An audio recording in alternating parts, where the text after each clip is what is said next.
Shalom Bapak Ibu semuanya, kita sapa ya doa kita pada pagi hari yang kudus ya. Ya, 1, 2, 3. Shalom. Bagaimana kabarnya Bapak Ibu semuanya?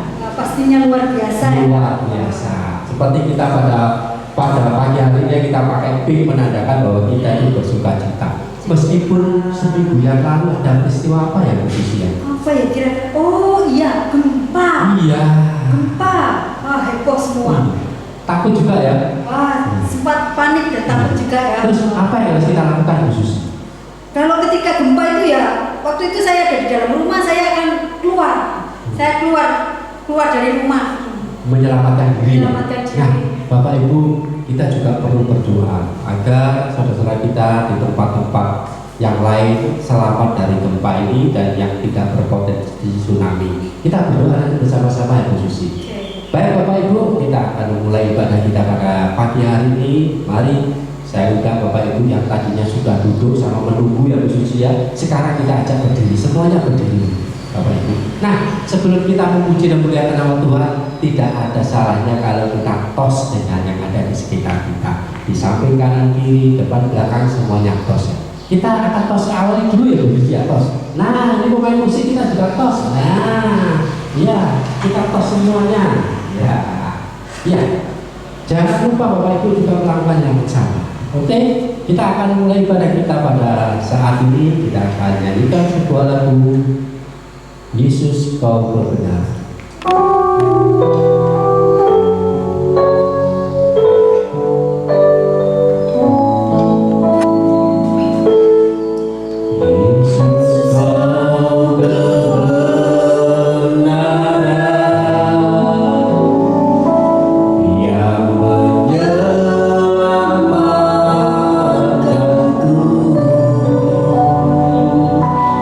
Kau berikanku hidup.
jemaat-Mu Tuhan.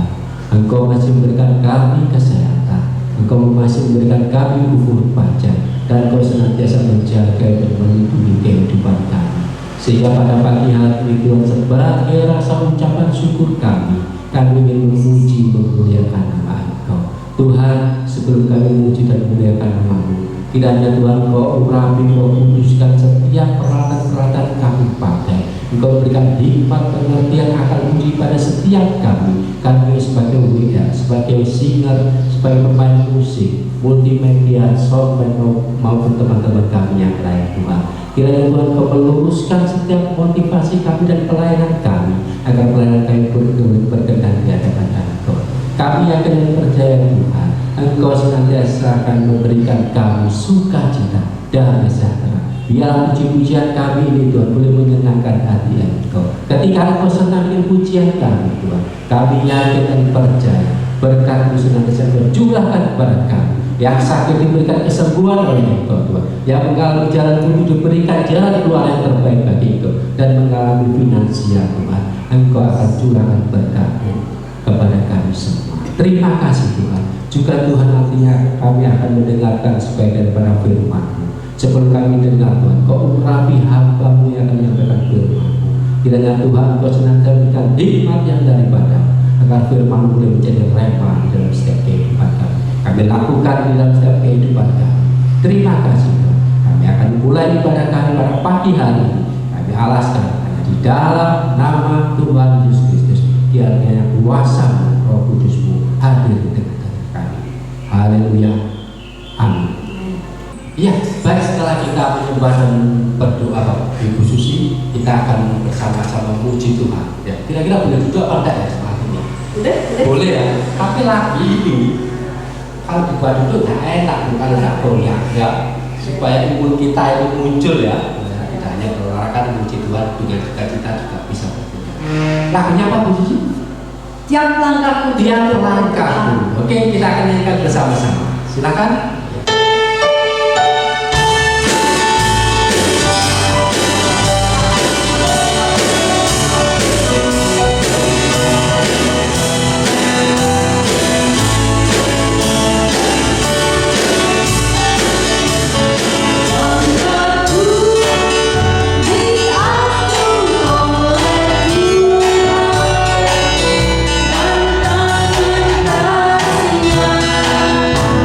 Amin.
Ya, setelah setiap langkah kita diatur oleh Tuhan, ya. Saat ini kita akan nyanyikan sebuah lagu Jawa. Soalnya ada request, nah iso setiap ibadah itu lagu Jawa ini siji.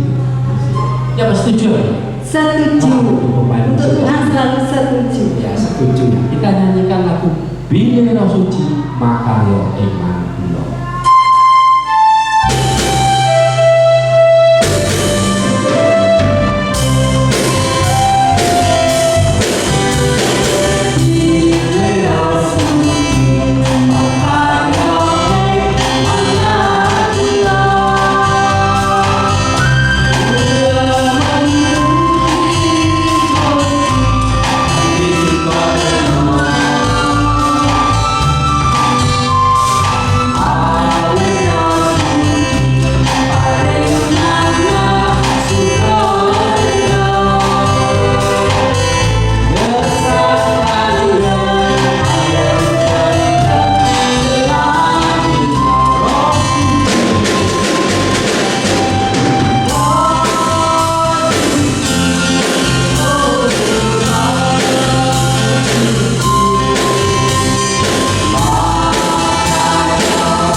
Biarlah pujian kita pada pagi hari ini Bapak Ibu membuat kita semakin hari semakin ceria, punya pengharapan sukacita di dalam Tuhan Yesus. Baik, pada pagi hari ini kita akan kuatkan oleh firman Tuhan. Untuk itu kita siapkan hati, jiwa, pikiran kita untuk mendengarkan sebagai firman Tuhan. Untuk itu saya undang Bapak Ibu untuk berdiri semuanya. Kita akan nyanyikan sebuah lagu Salib.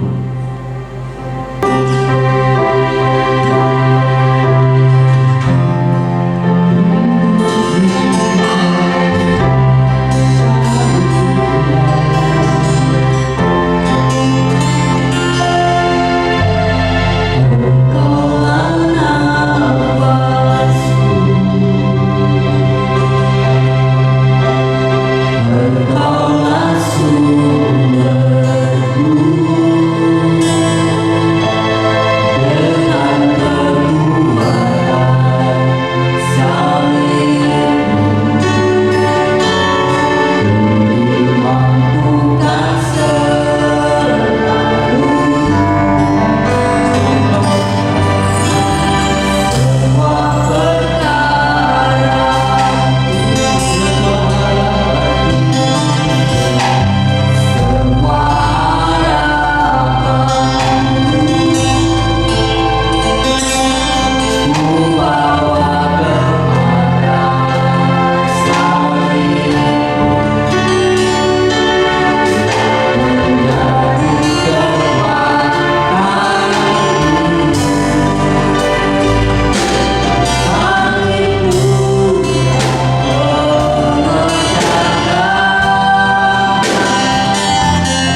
subur di hati mereka.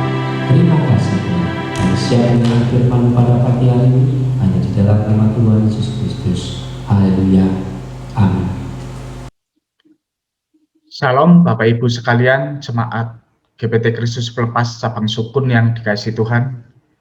Puji Tuhan, pada hari ini kita kembali diberikan kesempatan oleh Tuhan untuk dapat beribadah dan juga memuji Tuhan serta merenungkan kebenaran firman Tuhan. Sebelum pewartaan firman Tuhan, maka saya mengajak kita sama-sama tundukkan kepala untuk memohon hikmat dari Tuhan dan juga supaya Tuhan mempersiapkan hati kita supaya siap menerima apa yang akan diwartakan oleh Tuhan. Mari kita sama-sama berdoa. Ya Tuhan Allah Bapa kami, sungguh bersyukur kami masih diizinkan untuk dapat beribadah kepada Engkau dan juga bersekutu mendengarkan firman-Mu Tuhan. Biarlah apa yang akan Kau sampaikan melalui hamba-Mu dapat kami mengerti dan juga kami percayai serta kami lakukan di dalam kehidupan kami sehari-hari. Siapkan hati dan pikiran kami supaya kami fokus untuk dapat menerima kebenaran firman-Mu Tuhan. Dan biarlah jika ada pergumulan maupun juga pikiran-pikiran lain yang tidak sesuai dengan kehendak-Mu, Engkau lenyapkan, dan biarlah Roh Kudus benar-benar mempersiapkan kami untuk dapat menerima pewartaan firman Tuhan. Di dalam nama Tuhan Yesus Kristus kami berdoa. Amin. Bapak Ibu sekalian, pada hari ini saya akan mengajak kita bersama-sama untuk merenungkan satu bagian dari Alkitab yang diambil dari Mazmur 84.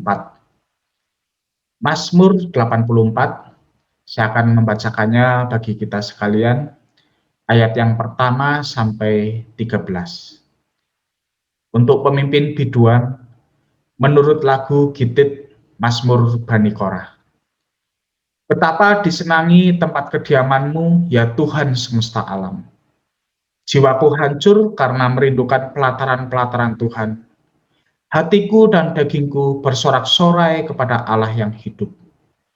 Bahkan burung pipit telah mendapat sebuah rumah, dan burung layang-layang sebuah sarang, tempat menaruh anak-anaknya pada mezbah-mezbah-Mu, ya Tuhan semesta alam, ya Rajaku dan Allahku. Berbahagialah orang-orang yang diam di rumah-Mu, yang terus-menerus memuji-muji Engkau, Selah. Berbahagialah manusia yang kekuatannya di dalam Engkau, yang berhasrat mengadakan ziarah. Apabila melintasi lembah Baka, mereka membuatnya menjadi tempat yang bermata air. Bahkan hujan pada awal musim menyelubunginya dengan berkat. Mereka berjalan makin lama makin kuat, hendak menghadap Allah di Sion. Ya Tuhan Allah semesta alam, dengarkanlah doaku, pasanglah telinga ya Allah Yakub, Selah. Lihatlah perisai kami ya Allah, pandanglah wajah orang yang Kau urapi. Sebab lebih baik 1 hari di pelataran-Mu daripada 1000 hari di tempat lain. Lebih baik berdiri di ambang pintu rumah Allahku daripada diam di kemah-kemah orang fasik. Sebab Tuhan Allah adalah matahari dan perisai, kasih dan kemuliaan Ia berikan. Ia tidak menahan kebaikan dari orang yang hidup tidak bercela. Ya Tuhan semesta alam, berbahagialah manusia yang percaya kepadamu. Amin. Bapak Ibu sekalian, untuk mengantar kita pada perenungan firman Tuhan, saya mengajak kita untuk sama-sama memejamkan mata selama 20-30 detik. Mari kita sama-sama pejamkan mata dan Bapak Ibu ikuti apa yang akan saya pandu kemudian. Mari kita mulai. Pejamkan mata kita dan kemudian lenyapkan seluruh pikiran dari kegiatan sehari-hari yang Bapak Ibu lakukan. Dan Bapak Ibu fokus untuk membayangkan apa sih yang paling kita sukai dan kita inginkan dalam hidup ini. boleh hal yang muluk-muluk ya. Apa yang paling kita sukai dan paling kita inginkan di dalam hidup ini?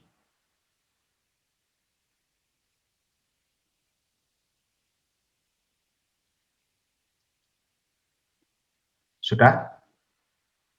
Oke, sekarang buka mata lagi. Apa jawaban Anda masing-masing? Jawaban yang Bapak Ibu berikan itu menyiratkan hasrat yang terdalam di dalam hati Bapak Ibu.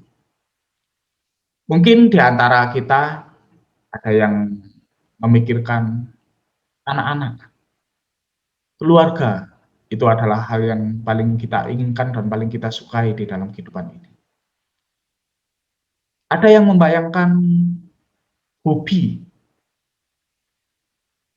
atau mungkin kesehatan, jalan-jalan, benda-benda yang kita sukai di dalam kehidupan ini, dan sebagainya.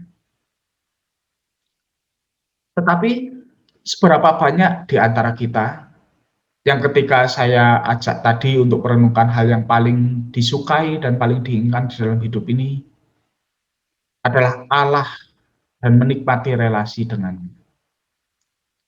Apakah ada di antara Bapak Ibu sekalian yang menjawab hal tersebut? Nah, inilah yang akan kita pelajari di dalam Mazmur 84 ini. Inilah yang menjadi hasrat yang terdalam yang ada di hati pemazmur. Kalau kita memperhatikan isinya ya, Mazmur ini itu termasuk di dalam nyanyian Sion yang fokusnya itu pada bait Allah di Yerusalem. Pemazmur menyatakan hasratnya yang besar untuk berdiam di dalam bait Allah. Pemazmur menyatakannya dengan cara yang puitis ya. Kalau Bapak Ibu membaca di dalam ayat yang keempat tadi dikatakan ada burung pipit dan juga burung layang-layang yang tertulis di situ mendapat sebuah rumah dan sebuah sarang tempat untuk menaruh anak-anaknya. Mereka menaruhnya di mana? Di mezbah-mezbah Tuhan. Nah, ini menggambarkan hasrat hati pemazmur untuk juga berdiam di dalam bait Allah.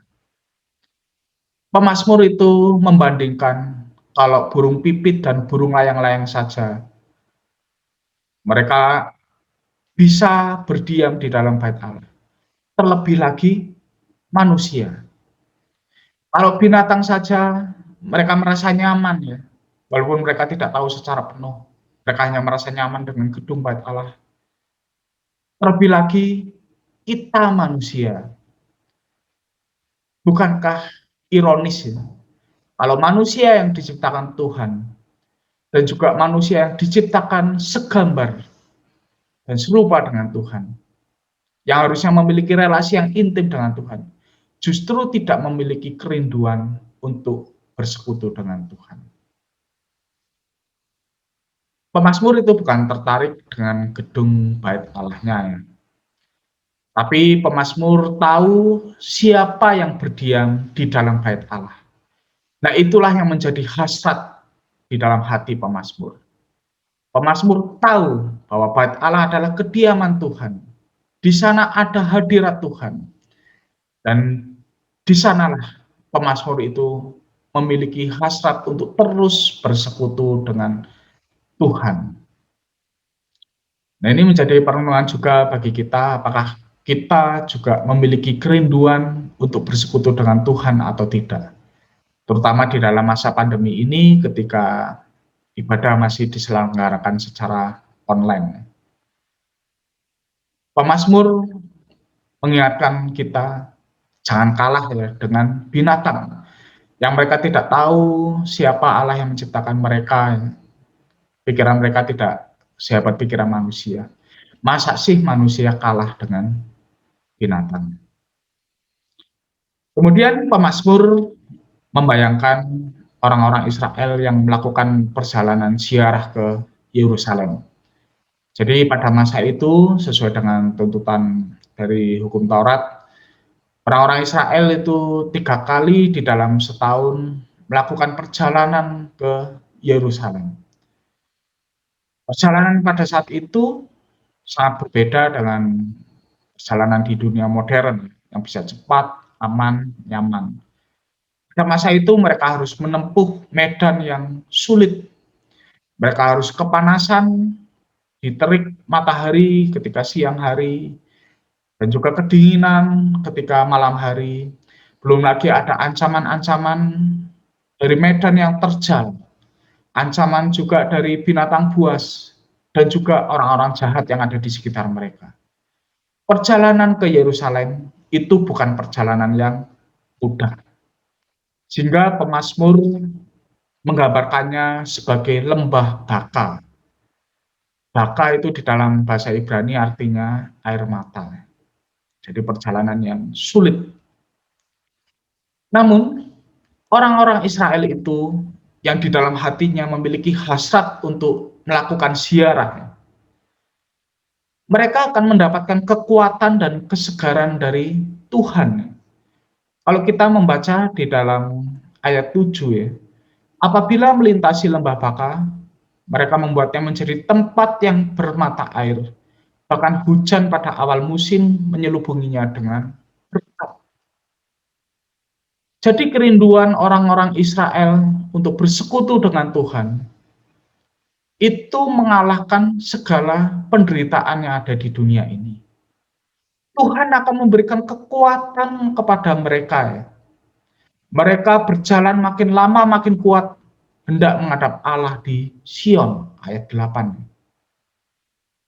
Nah, ini juga menggambarkan perjalanan iman kita di dalam kehidupan modern pada saat ini. Sebagai anak Tuhan, mungkin kehidupan kita secara jasmani ya, secara fisik tidak lebih baik dibanding orang-orang yang tidak mengenal Tuhan. Ada begitu banyak penderitaan yang tetap dapat kita alami sebagai umat Tuhan. Musibah yang datang tiba-tiba, sakit yang tidak kunjung sembuh, ataupun permasalahan-permasalahan lain yang tidak kunjung selesai.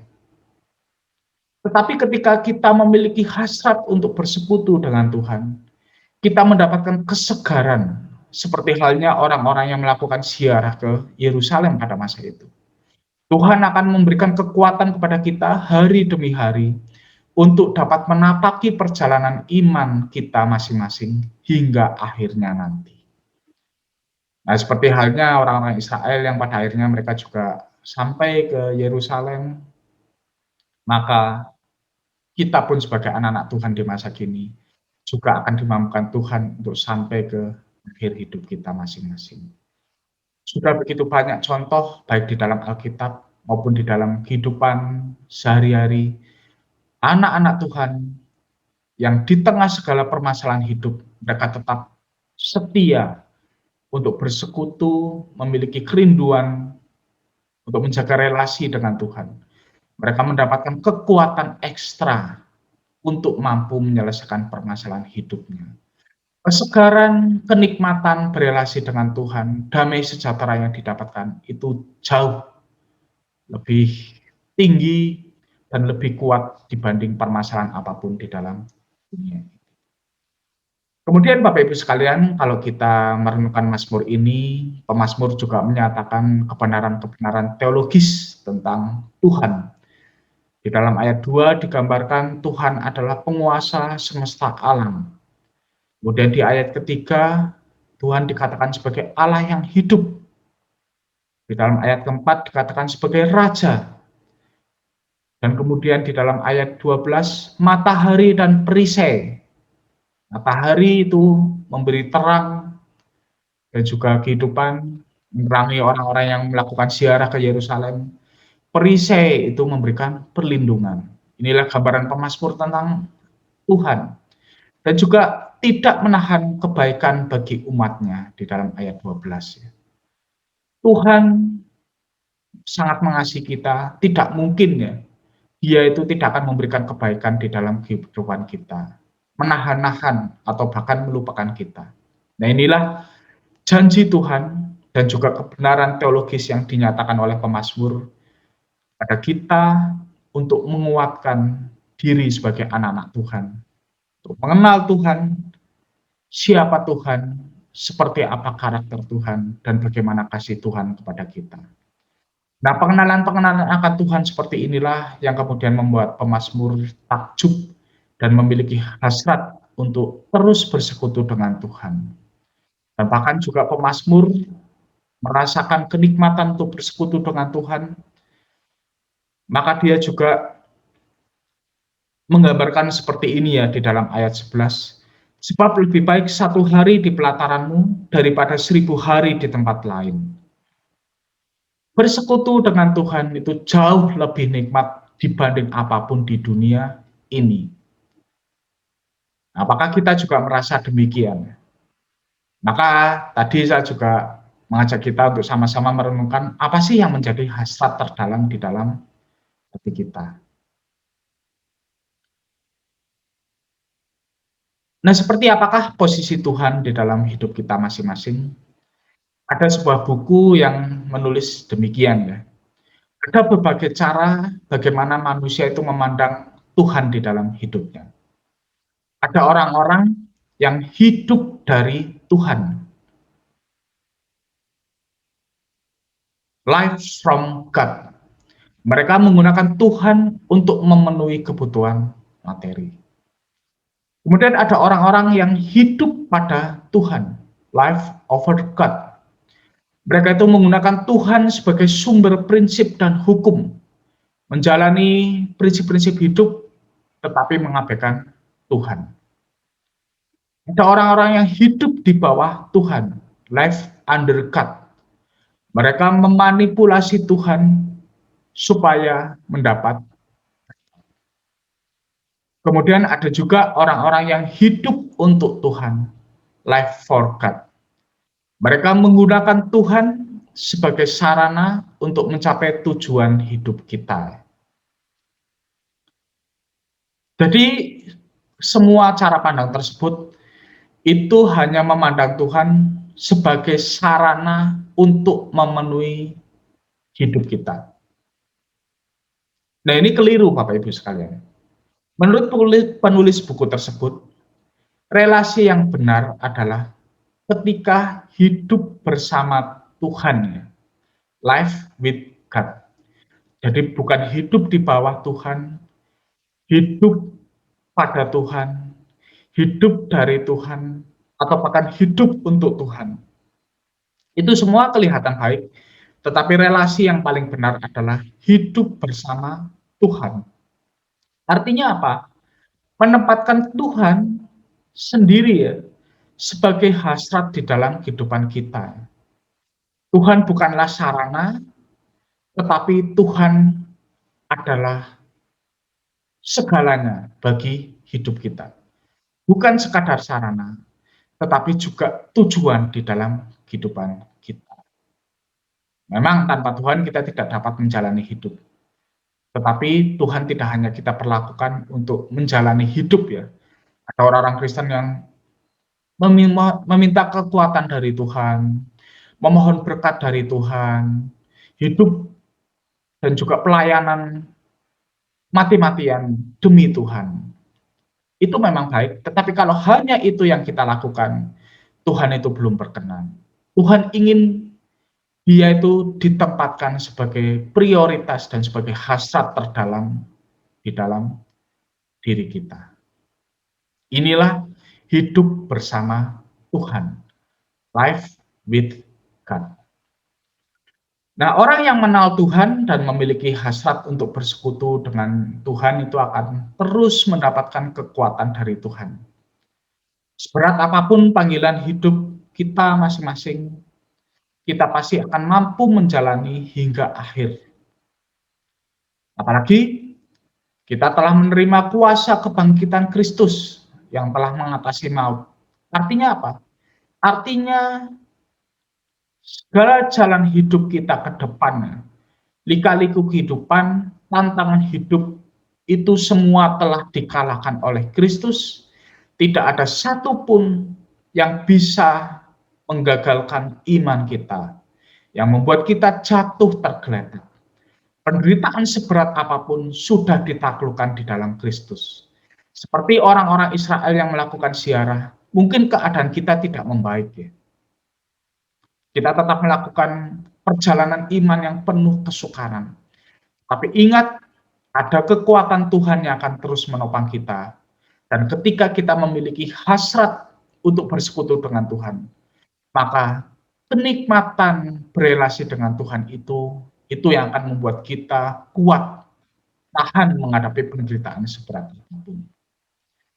Mari kita belajar seperti Paulus yang di dalam Filipi 3 ayat 10 mengatakan demikian, yang kukehendaki ialah mengenal Dia dan kuasa kebangkitannya dan persekutuan dalam penderitaannya, di mana aku menjadi serupa dengan Dia dalam kematiannya.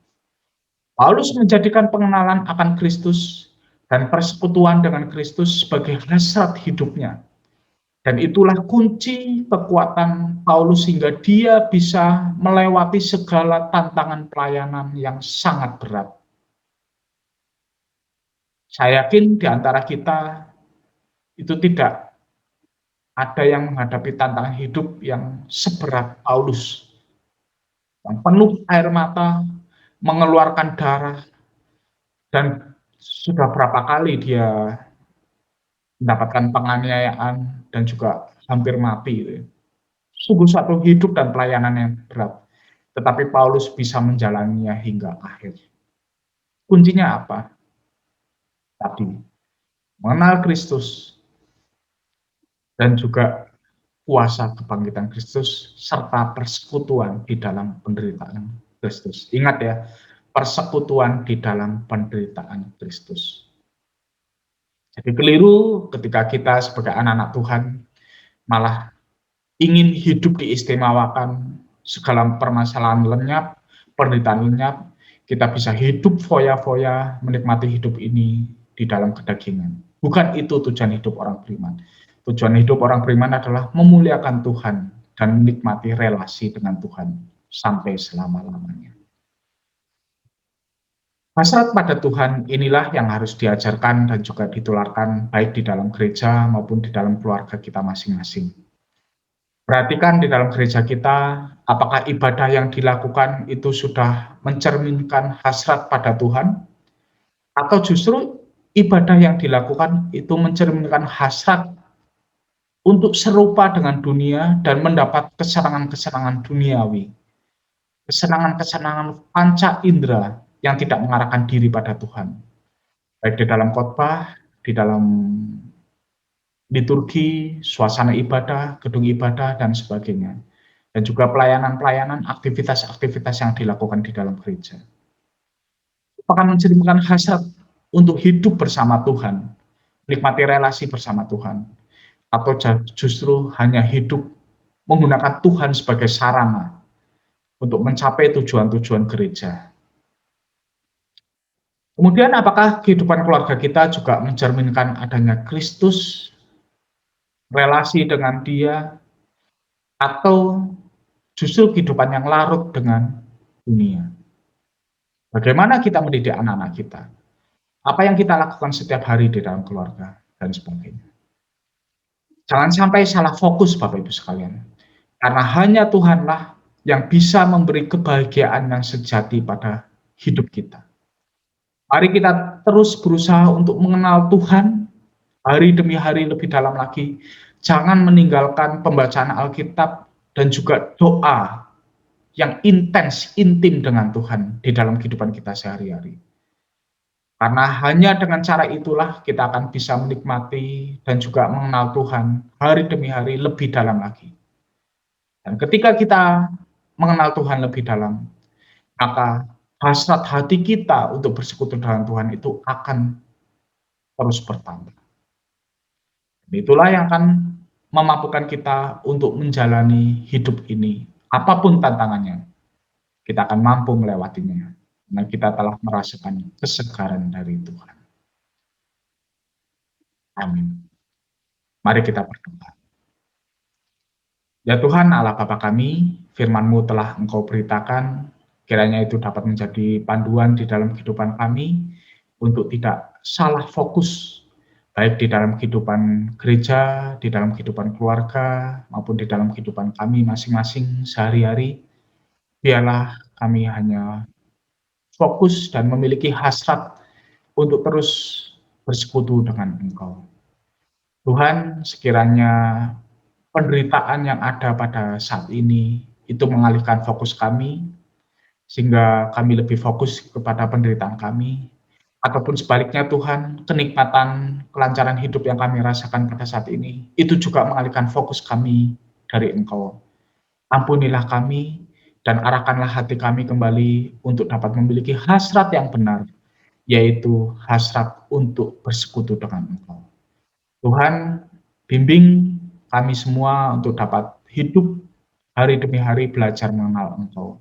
Dan biarlah Engkau juga berkati Tuhan untuk seluruh warga di cabang Sukun, terutama untuk Bapak Pendeta Yusak Hasmidin beserta keluarga. Berkati Pak Yusak dengan kesehatan dan juga hikmat untuk dapat mengembalakan jemaat-Mu di tempat ini, dan juga untuk keluarga Pak Yusak sekalian. Kiranya Engkau juga berkati mereka dengan segala kelimpahan, dan terutama berkati mereka dengan hikmat dan juga pengenalan yang benar akan Engkau. Demikian juga di dalam masa pandemi ini, ada begitu banyak orang-orang yang terdampak Tuhan, terutama di dalam gereja-Mu di cabang Sukun. Biarlah Engkau juga memperhatikan mereka semua dan memberikan kerinduan kepada kami masing-masing untuk dapat ikut berbagi kepada orang-orang yang kesusahan. Dan juga kiranya berkati Tuhan orang-orang yang mendengar firman-Mu melalui channel YouTube dan juga media sosial lainnya. Kiranya Engkau juga berkati mereka di dalam pemilihan hidup masing-masing. Kami percaya Tuhan, hidup kami tidak akan sia-sia karena hidup kami dijalani di dalam Engkau. Dan Engkau juga akan memberikan kekuatan-kekuatan ekstra kepada kami untuk dapat melewati seluruh penderitaan yang ada di dalam hidup ini. Tuhan memberkati.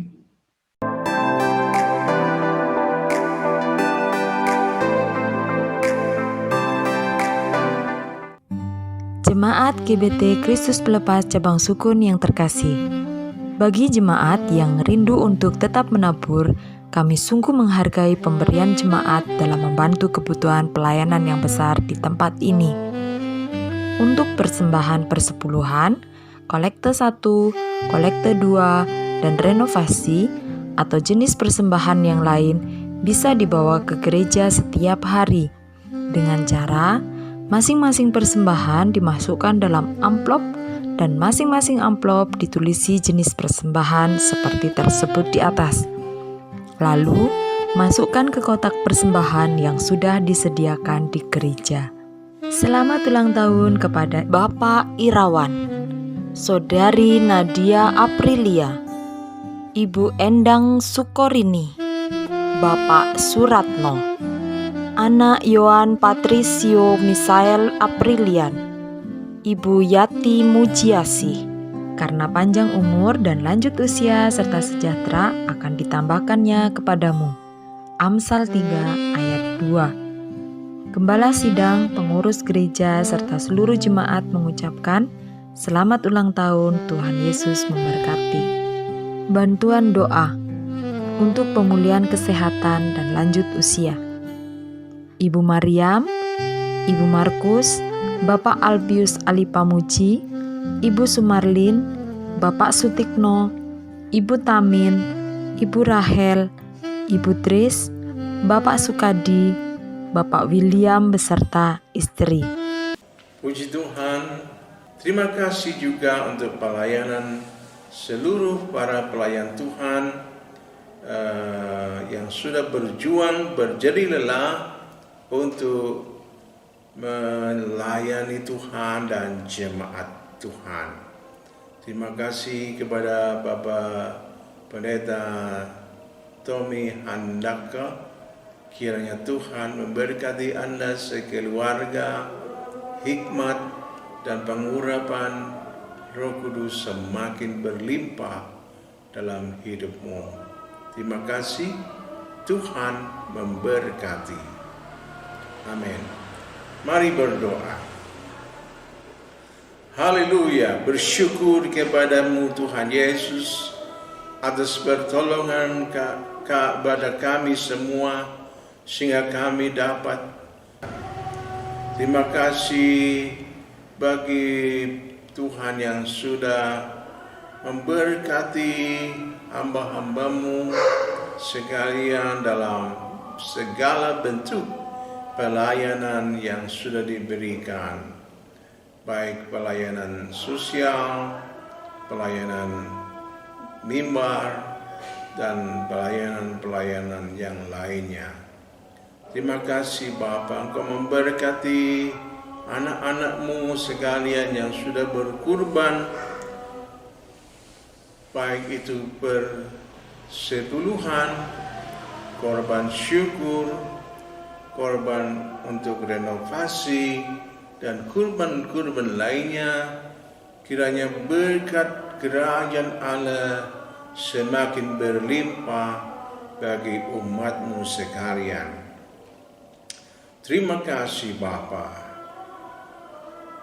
Dan kami hamba-Mu berdoa untuk Bapak Presiden Joko Widodo, untuk keluarganya, juga untuk Wakil Presiden, untuk TNI dan Polri, untuk para medis yang berjuang bagi kesehatan bangsa.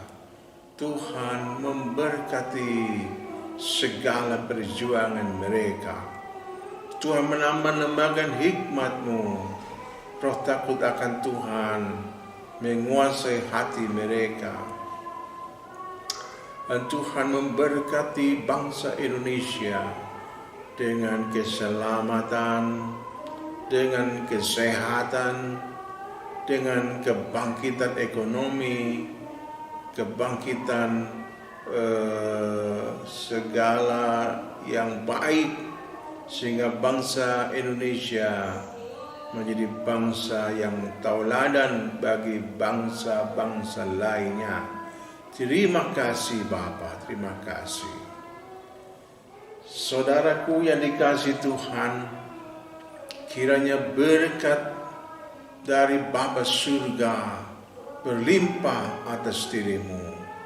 Kasih karunia dari Sang Kristus luber dalam hidupmu, sehingga engkau bangkit sebagai saksi Kristus yang berkemenangan, gereja Tuhan yang misioner.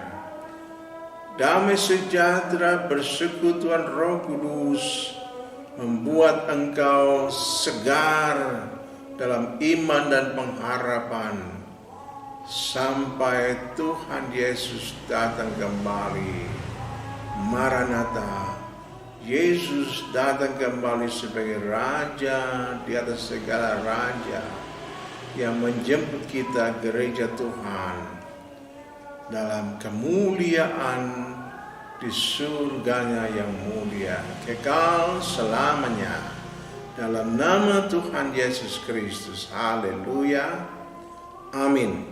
Shalom. Tuhan memberkati.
Jangan lupa tetap jaga protokol kesehatan.